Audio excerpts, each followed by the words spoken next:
Nós falamos hoje, então, sobre o tecido epitelial.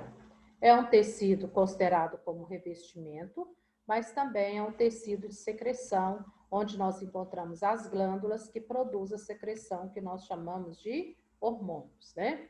Ou então, simplesmente secreção. Vimos que esse tecido epitelial ele tem características muito específicas, como as células justapostas, né? Quase nenhuma substância entre as células. Então, as células são tão juntinhas que não permite que tenha substância entre elas, né? Então, com a ausência de substância intercelular. Vimos também que não tem vasos sanguíneos, não tem terminações nervosas, né? Não tem nervos, tem apenas células sensitivas. Como não tem vasos sanguíneos, então vamos lá, quem é que acompanhou e prestou atenção. O tecido epitelial, então, não tem vasos sanguíneos. Quem vai explicar para nós como que as células do tecido epitelial obtêm a nutrição, se elas não têm vasos sanguíneos? Qual é a forma de nutrição desse tecido?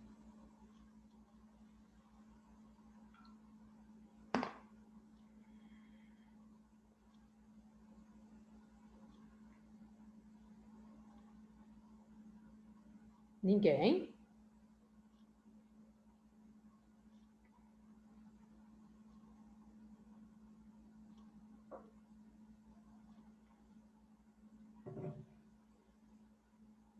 Hoje de manhã eu falei, quem vai arriscar?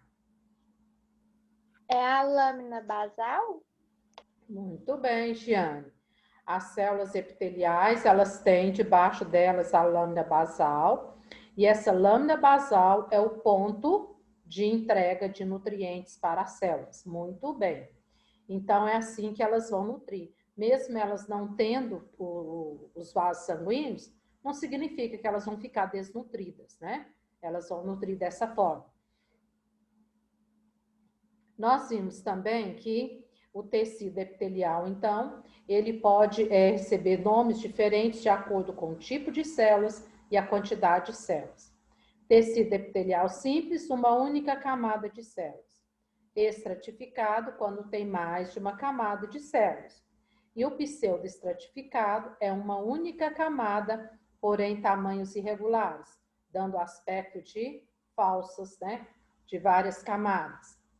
Simples uma, mais de uma estratificado, pseudoestratificado com células irregulares. Nós vimos também que, de acordo com o tipo de células, pode ser pavimentoso, quando as células estão esborrachadas, cúbico, em forma de um cubo, prismático, quando as células são altas. Agora, o tipo de tecido, se é simples, estratificado, pseudoestratificado, e seu formato de células vai depender do órgão qual ele reveste, do órgão qual ele está presente, né? Porque depende da função daquele órgão. Como eu falei para vocês, não é possível que as células da nossa pele tenham células prismáticas, células altas, né? Porque senão a gente estaria esbarrando a todo tempo, estaríamos danificando as nossas células, certo? Então, o formato das células, a quantidade de células é de acordo com o tecido, é de acordo com o órgão o qual o tecido está revestindo, né? O simples, o cúbico, simples com uma camada, prismático, simples com uma camada, pseudoestratificado, com aspecto de várias, e o estratificado, com várias camadas, né? O tecido glandular. Falei para vocês que se eu tenho aqui, o tecido epitelial, o glandular, o tecido epitelial, ele começa a dilatar e ele começa a fazer estruturas aqui, que nós chamamos isso de glândula. Essa glândula, ela pode ser endócrina ou exócrina. Qual é mesmo? Terceiro ano, fisiologicamente, qual é a diferença entre as duas? Anatomicamente, fisiologicamente. Quem vai responder para nós? Qual é a diferença? De qual? entre a endócrina e a exócrina? A exócrina, ela é mais externa, né? E a endócrina, ela é mais interior da pele. Você fala fisicamente, como assim? Anatomicamente, a anatomia dela, qual a maior diferença entre as duas?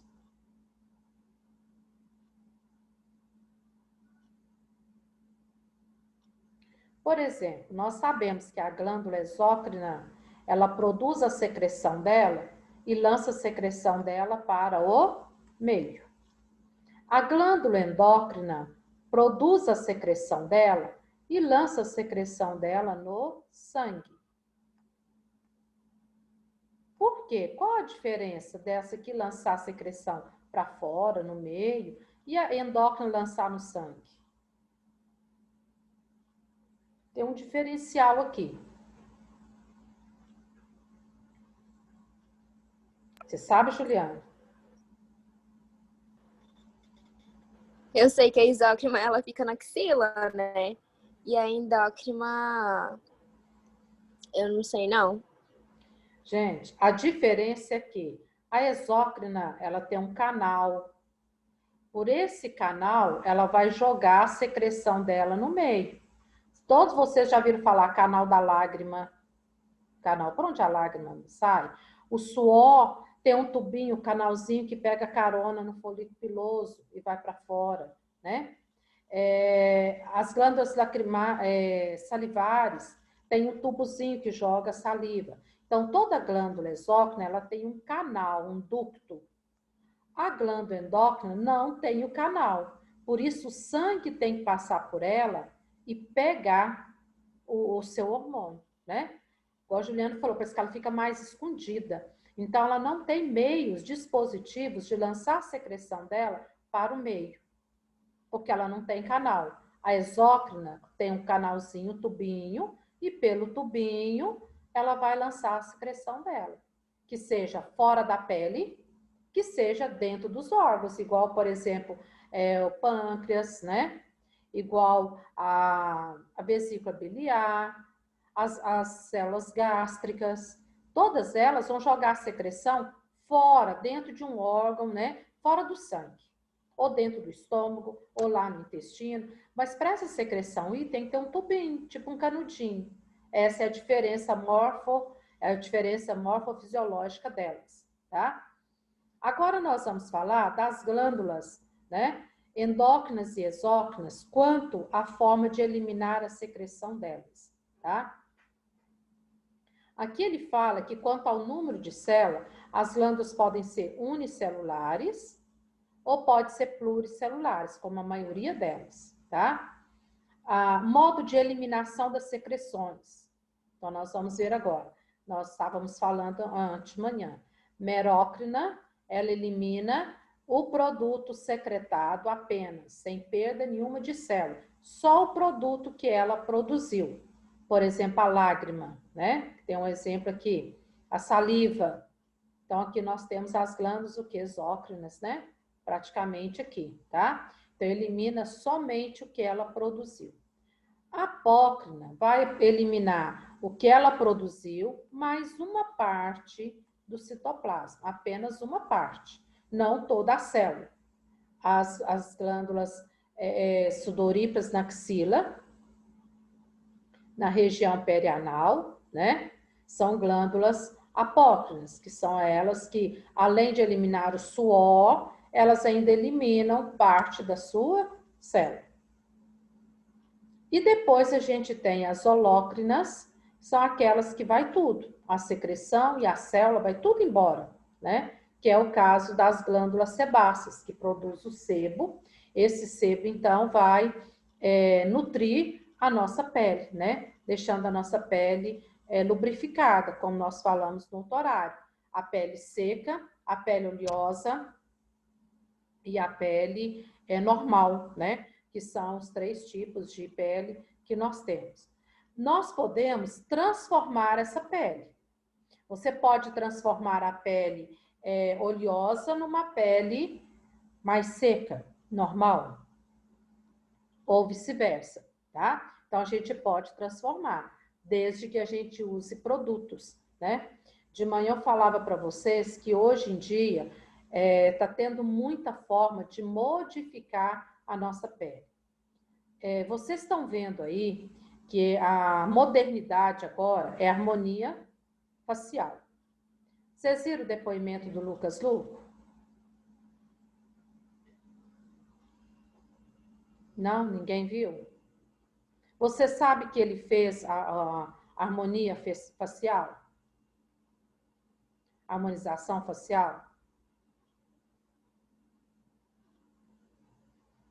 Também não?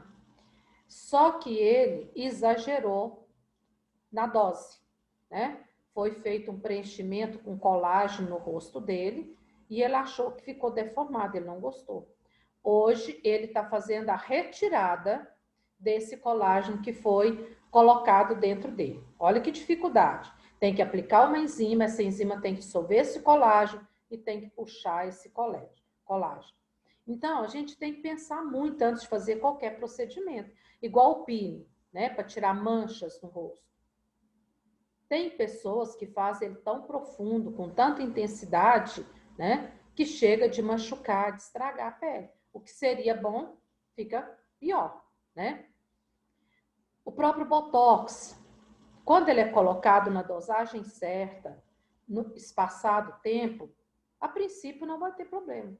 O problema é quando a pessoa coloca demais, em curto espaço de tempo, né?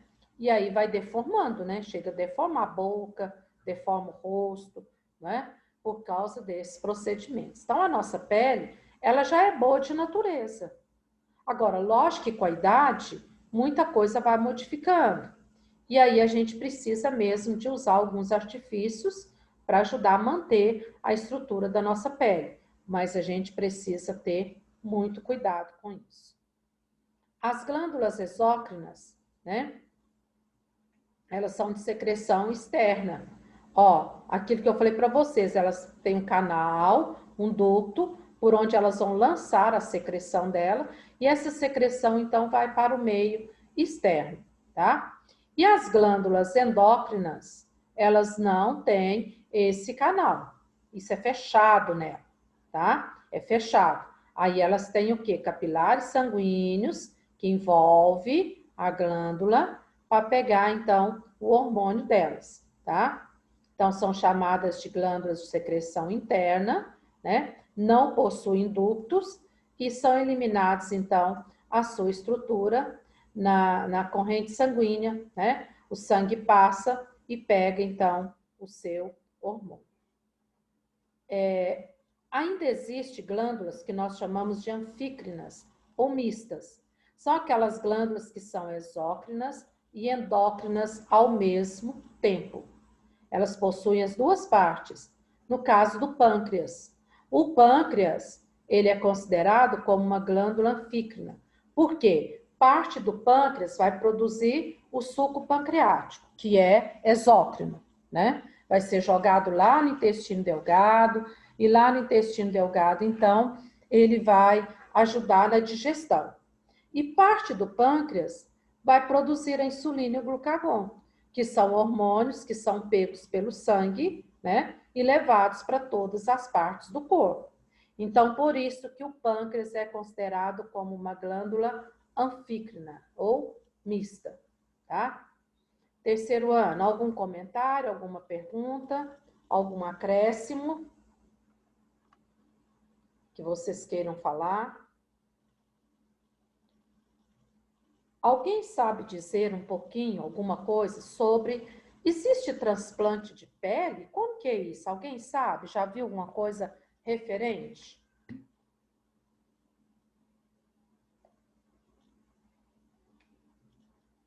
Eu já vi alguma coisa referente assim, que pega uma pele de algum animal lá e põe na gente, só que eu não lembro qual que é o animal que é. Então, Acho que é existe... peixe. Peixe? Não sei que animal que era, não. Então, você falou uma coisa certa, pelo menos a coisa certa. Existe transplante de pele, sim. Agora, esse transplante de pele pode ser feito de diversas formas. Ele pode ser feito dentro do próprio organismo, Por exemplo, uma pessoa sofre um acidente, machuca muito e danifica bastante a pele naquele lugar. Ela pode tirar dela mesma, de outras partes do corpo, por exemplo, do bumbum, da coxa, né? E transplantar para aquele local onde machucou. Aí vai ser tranquilo, não tem rejeição, né? Ali recupera, beleza. Existe também São Paulo, Rio de Janeiro, eu não sei, Curitiba também deve ser, porque lá tem um centro médico muito avançado, banco de pele. O que é isso? Às vezes pessoas que morrem, né, tiram a sua pele para poder doar. Então, e esse banco de pele também, eles estavam fazendo ele artificial, tipo silicone, tá? Vocês lembram quando teve aquele incêndio lá na Boate Kiss, lá em Santa Maria, né? Aquele incêndio fez esgotar muitos bancos de pele no Brasil. Do Brasil, porque não é uma coisa assim que você estoca em grande quantidade. Igual sangue, bolsa de sangue. Não é bem assim, né? E aí eu Jane, lembro... Oi. eu confundi, é com queimadura que faz a pele de peixe. Com Confundi queimadura. aqui. Isso, queimadura pode utilizar, né? A pele dele tem muito colágeno, né? Então pode utilizar sim. Então, diante daquilo tudo, eles praticamente esgotaram os bancos de pele do Brasil. Voltando ao que o Thales falou ali, né? Devido às queimaduras que eles sofreram naquele incêndio. E quando é machucado apenas, né? Pode tirar da própria pessoa. E aí você vai falar assim, ó, mas credo, vai tirar um pedaço de mim, vai colocar lá, por exemplo, eu machuquei o braço. Aí eu vou tirar um pedaço da coxa e pôr no braço e a coxa. Lógico, você não vai fazer um buraco, você não vai tirar uma grande coisa. Tira, né, pequenos pedacinhos, onde vai poder cicatrizar depois, rapidinho, sem problemas, né? Pouca quantidade de célula viva que você coloca naquele local que está difícil regenerar, aquilo ali logo, logo vai regenerando aos poucos, né? A melhor forma é essa. Agora, se não pode, aí tem que pegar de outras formas, né? Tem muitas pessoas que precisam, que utilizam, porque acidentes graves, né? Que às vezes machucam muito, danificam muito, pele, músculo, em grande quantidade, aí tem sim que estar utilizando esse banco de pele. Então, eles descobriram essa produção artificial de silicone, porque não dá rejeição, aí coloca sobre a pele, não que aquilo ali vai formar nova pele a partir daquele silicone artificial, mas como ele vai cobrir aquela parte, ele vai evitar a infecção e vai ajudar a parte de baixo ir recuperando aos poucos, né? Então, a medicina tem trabalhado muito com isso. Quando tem queimaduras graves, igual o Thales comentou ali, pode estar utilizando também a pele de peixe para ajudar na recuperação, né? Não que a pele de peixe vai formar a nossa pele propriamente dita, igual silicone. Fica um tempo ali, né? Eu não sei te falar se tira, se o organismo reabsorve, como que é, mas ele ajuda, então, a produzir esse banco de pele. Ok? Mais alguma pergunta? Algum comentário? Eu vou colocar para vocês agora um vídeo pequenininho sobre a nossa pele, a pele humana, para a gente entender um pouquinho e ver o tanto que ela é feia, né? Tanto que ela é horrorosa quando você vê isso aí no microscópio, quando você vai aprofundando. Quem vê essa pelezinha bonita que nós temos por fora, a gente não tem noção do que está atrás disso daí, tá? Então, só para a gente entender como é a nossa pele. Vou interromper essa aqui e vou buscar, então, deixa eu ver quem é que está ali. Ah, tá. E eu vou buscar, então, um vídeo para estar colocando para vocês. Só um minutinho.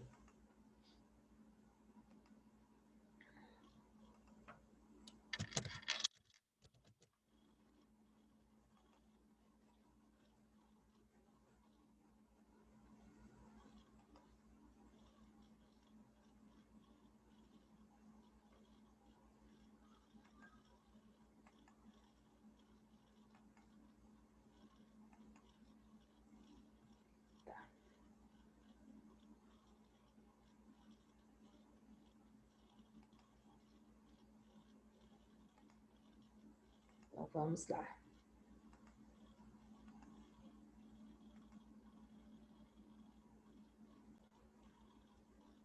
Ué, cadê? Espera aí, gente.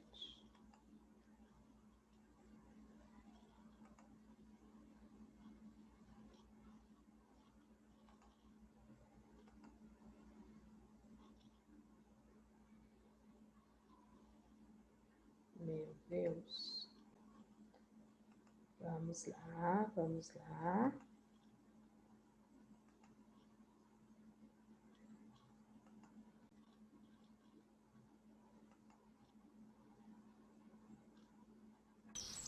Veja, uma simples mão.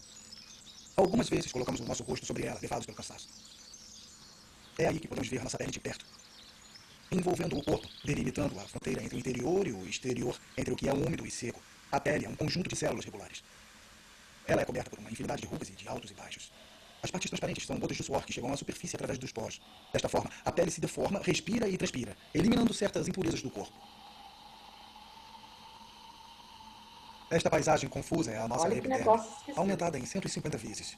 Aqui estão camadas de células em constante renovação. Quando as células chegam à superfície, já estão mortas. São eliminadas e substituídas por células de camadas mais profundas. Aqui aparece um pelo, aumentado aproximadamente em 180 vezes. Sua raiz, invisível na imagem, se perde na epiderme. Um ligeiro corte. Esta área cinza no centro da imagem nos permite ver as diferentes camadas de células que formam a epiderme.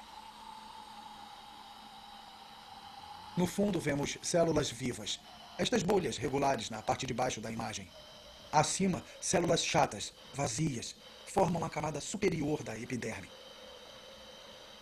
Encontramos nestas células uma proteína muito resistente, a queratina, encontrada também nos pelos, nas unhas e nos dentes.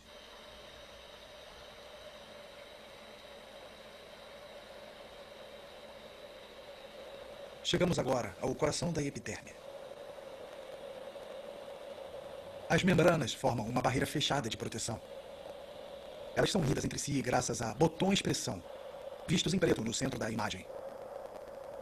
Podemos ver também a disposição delas em camadas de lipídios unidas umas às outras, limitando assim as trocas com o exterior. Nosso microscópio chegou agora ao seu limite. Além deste estágio, nada mais pode ser visto.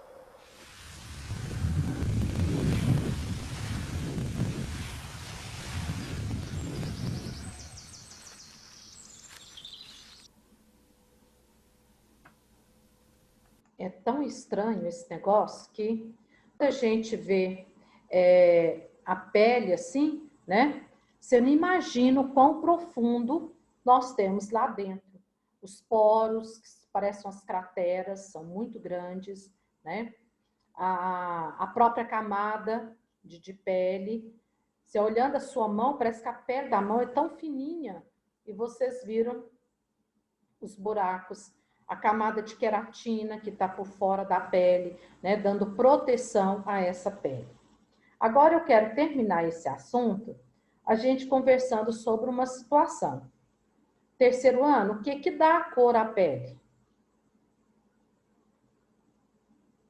O que dá a cor à pele? A melanina? Melanina. Onde que ela está? Ela tá no tecido epitelial, Na epiderme, né? Isso, é a melanina, tá na epiderme. Essa melanina, ela dá cor à pele e ela é considerada também o nosso protetor natural. Nosso filtro solar natural, ela protege, né, contra o excesso da radiação solar. Por isso que pessoas que têm muita melanina, pessoas de pele mais escura, são pessoas que são mais protegidas da radiação. Pessoas que têm pouca melanina são pessoas de pele mais clara, que são mais sensíveis à radiação, né? Agora, essa melanina, nós sabemos que é genético, né? Lógico, é genético isso daí. Mas é a concentração da melanina. que vai fazer com que a gente tenha a pele escura, pele média, pele clara, né? E quanto mais a concentração da melanina na pele, mais escura vai ser. E o que que faz a gente ter as manchas na pele, terceiro ano? Porque quando a gente fica muito no sol, a pele da gente enche de mancha. Quem vai arriscar? Juliana? Não sei, não. Não sabe? Tem ideia. Nem ideia. Alguém Não, tem ideia aí? são coisas simples que acontecem, que a gente não tem noção de como que acontece, né? Então, e precisava saber, não é? O que que acontece quando a gente fica muito exposto ao sol, sem protetor, por exemplo? O que que acontece? O sol agride a nossa pele. E aí, o nosso organismo, no intuito de se proteger contra aquele excesso de sol, ele tende a produzir mais melanina para dar essa proteção. Aí produz mais melanina, mas concentrando em alguns pontos. Por isso a nossa pele mancha. Porque houve uma produção maior de melanina naquele local, evitando que a nossa pele fique em contato direto com o sol. O protetor solar, ele vai impedir que o sol entre na nossa pele, né? A ideia é essa. Então, de acordo com o tipo de protetor, ele vai impedir que a gente tome, então, a radiação solar. E ele vai ajudar os melanócitos, né? No caso da proteção contra os raios solares. Então, por isso que, quanto mais clarinha a gente maior tem que ser a nossa proteção. Porque só a nossa pele não dá conta. Uma pessoa que é mais escura, aí a pele por si só ela consegue sustentar bem, né? Por causa da melanina, que é muita melanina, muito melanócito, né? Por milímetro quadrado, então a célula está bem protegida com a radiação. E mesmo assim, nesses tempos atuais, nós não podemos dispensar o protetor solar, porque a radiação está muito forte. Não sei se vocês viram, eu estava vendo o noticiário, tá 4 a 5 graus a mais a temperatura. E a sensação que a gente tem é de 50 graus, né? Então, assim, a temperatura está muito alta, mas muito alta. E com isso, eles estão pedindo muito, né? Para a gente ter cuidado com atividades físicas expostas ao sol, né? A cuidado com a água, que a gente às vezes não lembra de estar hidratando. Então, assim, é realmente perigoso. Porque o problema, às vezes, a gente não vai colher, não é agora. É daqui 2 anos, 5 anos, 10 anos, né? É que a gente vai colher o problema. E a gente sabe o quanto isso é complicado, né? O câncer de pele, tudo proveniente, então, da nossa pele desprotegida. Ok? Isso é engraçado a vida, né? O Michael Jackson lá fez a despigmentação na pele para tirar toda a melanina dele, né? E às vezes outras pessoas querendo um pouquinho mais de melanina, não é? Para poder, então, ativar, né? Melhorar a pele. E outros querendo tirar, né? Então, essa vida, ela é muito engraçada, assim? E aí, para encerrar, então, nós temos que eu até quero comentar também, o vitiligo. Alguém sabe o que é o vitiligo? Alguém tem aí na sala? O vitiligo é uma doença que ataca os melanócitos, vai despigmentando, né, a melanina ali. É como se fosse um problema que é como se tivesse uma enzima e desmanchasse os melanócitos. Por isso que o vitiligo, ele bem que eu vou falar, ele aparece em alguns locais, principalmente locais que estão mais cheios de dobrinhas, de curvinhas, né? Próximos ao cotovelo, pálpebras, né? Então, são locais, pescoço, locais que o vitiligo pode atacar, dobrinhas, né? A mão, entre os dedos. Então, essa é uma doença que eles não têm cura, não sabem o que ataca, o que provoca, né? mas nós sabemos que o vitiligo, ele ataca dessa forma, tá? Destruindo, então, os melanócitos da célula, né? Então, aí a célula fica totalmente desprotegida. Terceiro ano, mais alguma coisa? Por que esse pessoal andou saindo, hein?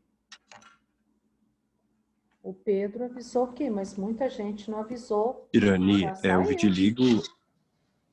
o vitiligo é alguma coisa genética ou ele pode vir do nada, assim? Não, ele pode vir do nada. Pode ser tipo doença autoimune, entendeu? Eu não sei, Thales, nunca vi nada a respeito que seja genético. Nunca vi. Mas ele pode vir do nada, como você falou, no meio do caminho, a gente tem um vitiligo. Normalmente, quem tem vitiligo são pessoas de pele mais escura. Né? Você não vê o vitiligo em pessoas de pele clara. Se vai tirar a pigmentação em pessoas de pele mais escura. Eu vou fazer outra chamada, tá? Terceiro ano, só um minutinho, enquanto vocês estão aí. Então, permaneceu a Ana Caroline, o Enzo, Augusto, Giane, peraí, Ana Caroline, Enzo, Augusto, a Giane, a Júlia, Camille,